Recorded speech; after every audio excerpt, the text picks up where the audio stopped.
notre invité politique ce matin, c'est Hervé Morin. Bonjour. Bonjour. Merci beaucoup d'être avec nous, président de la région Normandie. Monsieur Rabillet, je vous dis bonjour. Et président des centristes. Et on dit bonjour à Thierry Rabillet, puisque cette interview est en partenariat avec la presse quotidienne régionale. Et Thierry Rabillet, qui est donc le rédacteur en chef de Paris Normandie. Bon, quel temps il fait à Rouen, monsieur Rabillet? Il fait très beau, comme d'habitude. Il n'y a pas du tout de mauvaise foi. Allez, on commence cette émission en parlant de la crise sanitaire. Et évidemment, et Jean Castex qui a dit hier qu'on était dans une sorte de troisième vague avec la question des variants. Est-ce qu'on est prêt à l'affronter, cette troisième vague, pour vous ? Écoutez, très clairement, on a aujourd'hui une très forte tension hospitalière dans un certain nombre de régions. Je vois même la Normandie, le taux d'incidence augmente, les capacités de réanimation sont de plus en plus sollicitées. Et donc, très clairement, on assiste à un vrai regain de l'épidémie, malheureusement. Et ça, c'est cette espèce de course entre la vaccination et ce maudit virus, quoi. Ça veut dire que vous êtes inquiet sur la situation dans votre région, dont on parle pas pour le moment. Je suis inquiet, d'une part, bien sûr, pour des raisons sanitaires, et je suis surtout inquiet aussi pour les conséquences économiques. Quand je vois à la fois les engagements financiers considérables que l'État et la région ont pu mettre pour sauver des boîtes qui allaient très bien il y a un an. Et donc, ces boîtes-là ont sollicité beaucoup leur trésorerie, elles allaient plutôt bien. La reprise se fait sur un certain nombre de secteurs, mais d'autres restent encore très atteints. Et donc, je me dis, il ne faut pas que ça dure encore des mois et des mois, parce qu'on va arriver à une catastrophe économique et donc sociale derrière. On va y revenir sur ces questions économiques et sociales, mais pour finir sur le confinement qui semble quasi inéluctable en Ile-de-France, si on écoute ce qu'a dit Jean Castex hier. Est-ce que pour vous, il doit être complété de mesures de limitation des déplacements, ce confinement, pour éviter qu'il y ait des Parisiens qui viennent, par exemple, dans votre région normande ? Peut-être, enfin, je n'ai pas l'ensemble des paramètres qui me permettent de pouvoir prendre position sur ces sujets-là. S'il le faut, faisons-le.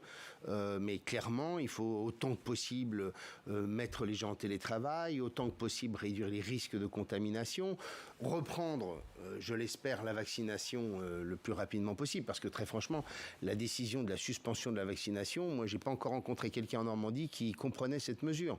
Soit il y a des éléments qu'on ne connaît pas et que la presse ne nous a pas donné, et dans ce cas-là, on veut bien comprendre, mais il y a quand même deux choses. La première, c'est le sentiment de suivisme de la France à l'égard par rapport à l'Allemagne. J'en profite pour dire que pour l'Europe, cette crise sanitaire sera un rude coup et sur le projet européen, parce qu'on a vu à la fois l'égoïsme des nations, l'incapacité de l'Union européenne de répondre efficacement à la question de la vaccination par rapport aux États-nations. Ces questions-là vont se poser. Ça veut dire que c'est un coup dur pour l'unité de l'Union européenne pour vous ? Non, c'est un coup dur sur le projet européen et ce qu'on a voulu en faire, parce qu'on a vu des pays qui chacun décidaient de traiter ça à leur façon. Les uns allant voir les Chinois, les autres les Russes, les troisièmes essayant de trouver des vaccins. Je rappelle ce qu'on a vécu aussi sur les masques au préalable. Donc la question du projet européen, le projet européen a pris un rude coup à travers cette crise, parce que l'Europe n'a pas montré non plus, disons-le clairement, une efficacité considérable. Alors après, il y a la question...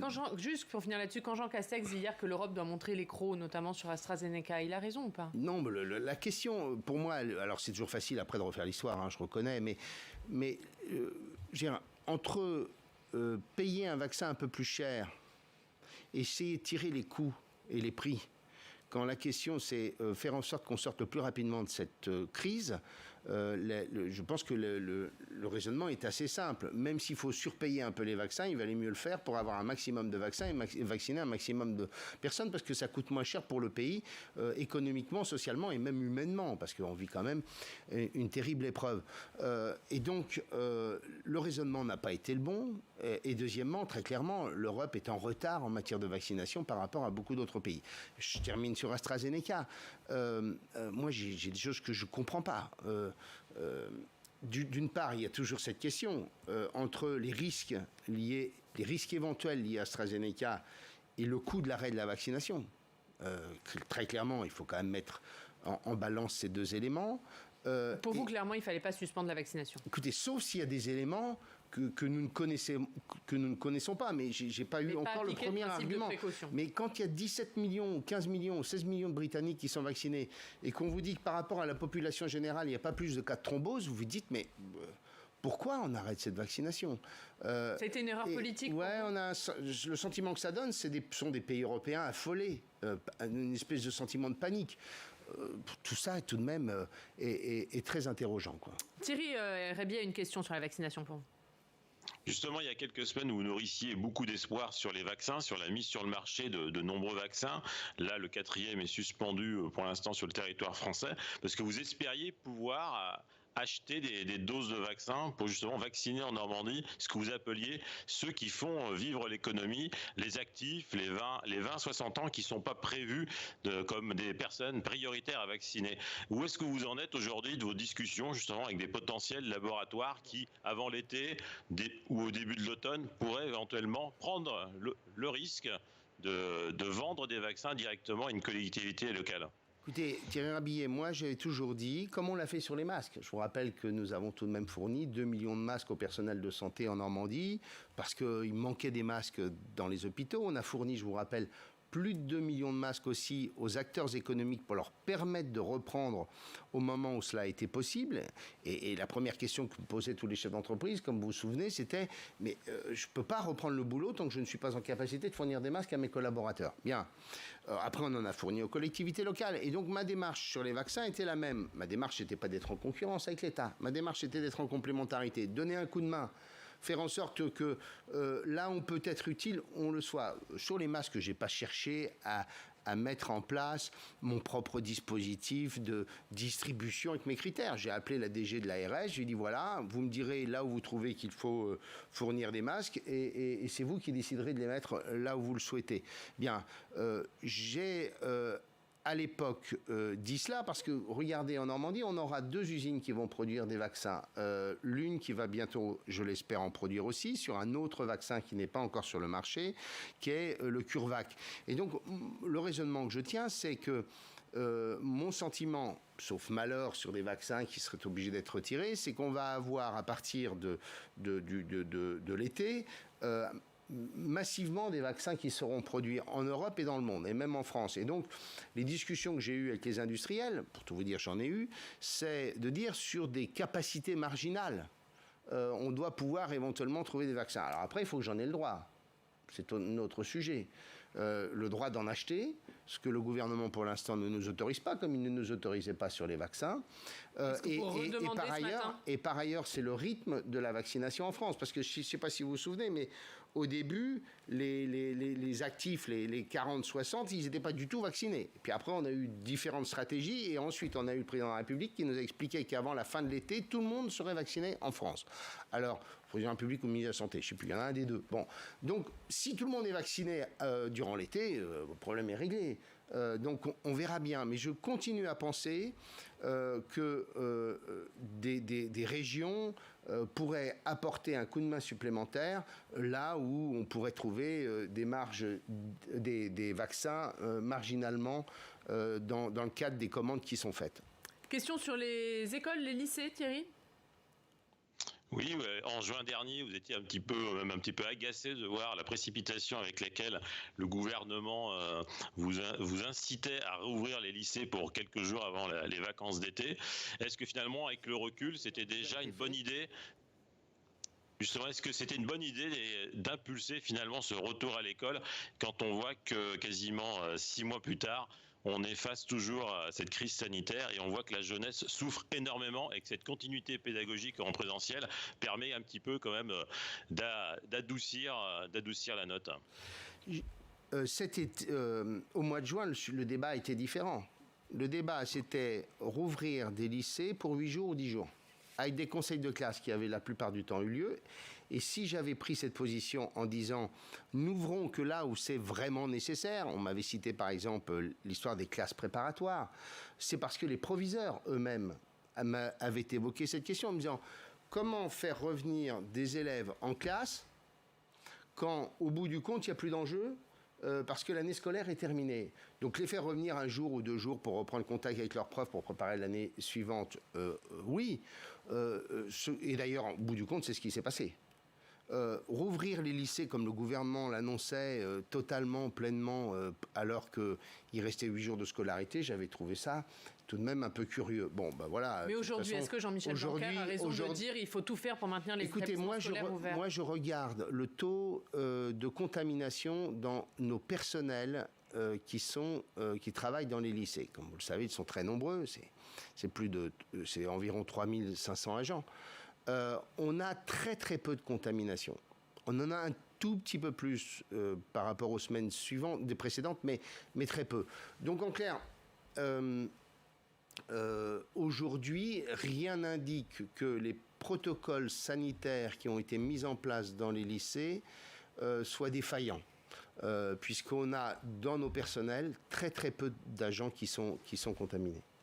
Un mot sur un autre sujet, c'est ce passeport vert qui doit être présenté aujourd'hui à Bruxelles. C'est une sorte de passeport vaccinal pour faciliter les voyages au sein de l'Union européenne qui doit être mis en place avant l'été. Il faudra dire si on est vacciné, si on est guéri, si on est testé négatif au Covid. Est-ce que ça, c'est une bonne idée pour vous, notamment pour relancer le tourisme et le tourisme en Normandie ? Je pense que de toute façon, comme on dirait en Normandie, on n'y coupera pas.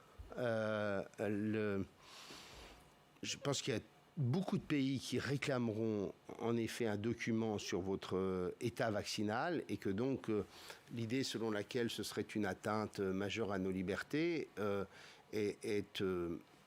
sera en quelque sorte confrontée à quelque chose de simple, c'est que beaucoup de pays vous demanderont est-ce que vous êtes vacciné ou est-ce qu'au moins vous êtes testé, ce qui est déjà le cas aujourd'hui.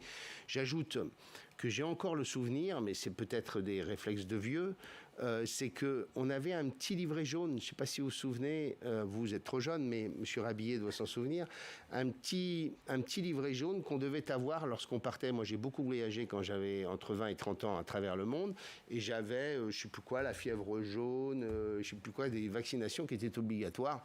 Et très franchement, on n'a pas le sentiment qu'à travers ça, on se retrouvait face à une contrainte majeure. On va revenir sur ces 1 an de Covid, puisque c'était il y a 1 an, jour pour jour, que débutait le premier confinement. On va parler des relations entre l'État et les élus locaux. Qu'est-ce que ça a changé, cette année de Covid, pour vos relations ? Est-ce que vous avez l'impression que le gouvernement, il a tiré les leçons durant cette crise sanitaire et ça a amélioré, ça a dégradé les relations entre État et élus locaux ? Écoutez, je pense que tous nos compatriotes ont désormais clairement une évidence, c'est que l'État centralisé, bureaucratisé, qui aurait pu être une chance dans une crise comme celle-ci, en se disant on va avoir un système planifié, centralisé, qui va fonctionner comme un jardin à la française, à la prussienne, etc., que tout ça a beaucoup dysfonctionné et que les collectivités locales ont toutes fait preuve de réactivité, de capacité d'adaptation, d'intelligence collective, et qu'une des grandes conclusions de la crise, c'est qu'il faut changer notre modèle. Dans un pays qui est le pays où la dépense publique est la plus élevée au monde, on aurait pu penser au moins que durant cette période, ça allait marcher. Ça n'est clairement pas le cas, et tous ces dysfonctionnements, on les a tous en tête. Et comment ça se passe le dialogue à l'heure actuelle ? Par exemple, avec il y a eu 2 premiers ministres pendant cette crise. Est-ce que ça se passe mieux, moins bien avec Jean Castex qu'avec Édouard Philippe ? Comment ça se passe ? Au début, on a pensé qu'avec Jean Castex, ça allait mieux se passer, parce que ça se passait pas très très bien avec Édouard Philippe. Et au bout du compte, très franchement, ça n'a pas beaucoup changé. Je serais même presque prêt à dire que certains engagements qui avaient été pris par le gouvernement d'Édouard Philippe n'ont même pas été tenus par Jean Castex. Je prends un très simple que Thierry Rabillet connaît. Le contrat de plan. Édouard Philippe avait décidé, à notre demande, et au titre du bon sens, que nous soyons en quelque sorte dans la construction d'un contrat de plan, c'est-à-dire des grands programmes d'investissement cofinancés par la région et l'État, dans une démarche ascendante, c'est-à-dire que chaque territoire fasse le constat de ses faiblesses, de ses besoins, et que donc on n'ait pas un système qui soit descendant avec les administrations, les BOP, les budgets de programme, et paf, on fait une répartition par région à partir de critères complètement nationaux. Eh bien, Édouard Philippe nous avait dit « Ok, on va faire une démarche nouvelle. On va bâtir ensemble des contrats de plan qui partent d'un constat commun, préfet de région, président de région. » Et au bout du compte, on s'est retrouvé avec un contrat de plan qui est exactement l'inverse. Ce qui est absolument contradictoire. Nous, en Normandie, on a un vrai besoin. C'est améliorer l'attractivité de nos universités, c'est rattraper notre retard dans les équipements. On a un immense programme d'1 milliard d'euros sur 10 ans pour bâtir notamment 2 grands campus et conforter le 3e campus, celui du Havre. Bien. Et au bout du compte, on se retrouve avec des niveaux de crédit extrêmement faibles accordés par l'État sur ce qui était pour nous la priorité de la priorité. Et quand je dis simplement, pour que vous compreniez, à l'État, dégagez-moi 30 ou 40 millions d'euros des routes pour me le mettre sur les universités, l'État dit ah non, on ne peut pas faire ça parce que ce serait un précédent et qu'après on serait obligé de rediscuter sur un nombre de sujets. Ben ça, c'est le contraire de l'intelligence. On est très loin d'une décentralisation. Il y a une loi 4D qui va être présentée dans quelques semaines. A priori, pour vous, elle est à la hauteur ? Très faible, très très faible. On ne parle pas du tout de souffle décentralisateur qu'attendaient les élus locaux ? Non, pas du tout. Et c'est un constat partagé par la totalité des structures représentant les collectivités locales, quelle que soit la couleur politique de leur président. Franchement, on a un texte très décevant. Alors, on attend beaucoup du Sénat pour améliorer le texte et donner un peu d'imagination au gouvernement. On va parler des dossiers régionaux. Avant d'en parler avec Thierry, un mot sur l'écotaxe, puisque les députés ont ouvert la porte au retour de l'écotaxe, cette contribution poids lourd, mais en la laissant à la main des régions. Est-ce que vous, en Normandie, vous êtes favorable à ce retour de l'écotaxe ? Vous pensez que je vais faire voter par l'Assemblée régionale une écotaxe ? Certains de vos collègues présidents de région sont favorables. Je sais bien, quand ils sont frontaliers avec l'Allemagne, ça va. Valérie Pécresse, par exemple, oui, ou Valérie Pécresse, ça, très bien. Mais moi, je suis dans une région où j'ai quand même des grands ports, où j'ai une économie dans laquelle il me faut de la logistique. Je fais quoi ? J'ai déjà une économie régionale qui est comme toutes les économies, sur la ligne de crête, ou sur le fil du rasoir. Et vous voudriez que je plombe un secteur économique majeur pour la région. Je préfère largement intégrer l'idée qu'on va être la grande région de l'hydrogène, qu'on puisse bâtir un modèle dans lequel, très rapidement, on puisse commencer à expérimenter le transport logistique avec notamment l'hydrogène, par exemple. On va parler des questions régionales, Thierry. Oui, donc si on vous a bien écouté, bien compris, vous attendez toujours une réponse de l'État concernant le fléchage des millions sur l'enseignement supérieur en Normandie. Toujours pas de réponse. En revanche, est-ce que vous avez une réponse du ministre des Transports concernant votre nouveau tour de table que vous proposez pour financer le périphérique de Rouen, suite au renoncement de la métropole d'apporter ces 66 millions pour ce projet autoroutier ?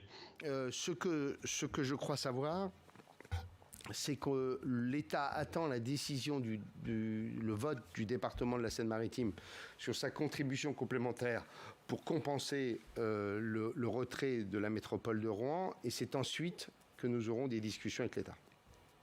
Autre question sur les entreprises, les défaillances d'entreprises dont on parlait tout à l'heure, Thierry. Pardon ? Oui, c'est un secret de polichinelle. On sait très bien que le département va voter cette subvention supplémentaire. Donc l'État ne fait un petit peu que repousser l'inéluctable, c'est de prendre une décision.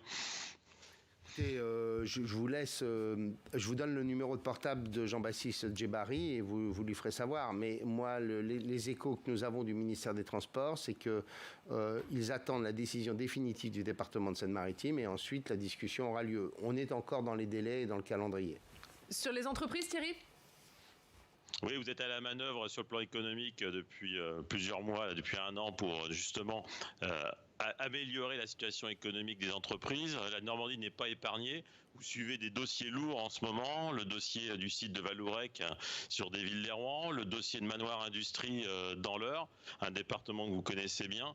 Qu'est-ce que peut faire un président de région pour lutter contre ces fermetures qui semblent inéluctables, où à chaque fois on est sur des centaines d'emplois qui risquent d'être détruits sur un territoire qui déjà souffre sur le plan du chômage ?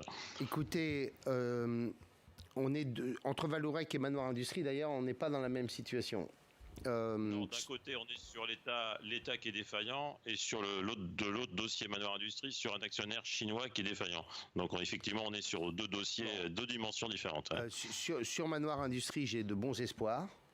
Nous avons bâti un modèle permettant la reprise de l'entreprise qui, je crois, est en capacité de tenir la route. Je ne peux pas trop vous en dire parce que on n'est pas... il nous reste plus qu'un sujet à régler, qui est un sujet de taille, qui est la question de l'immobilier, sur lequel on a fait des propositions.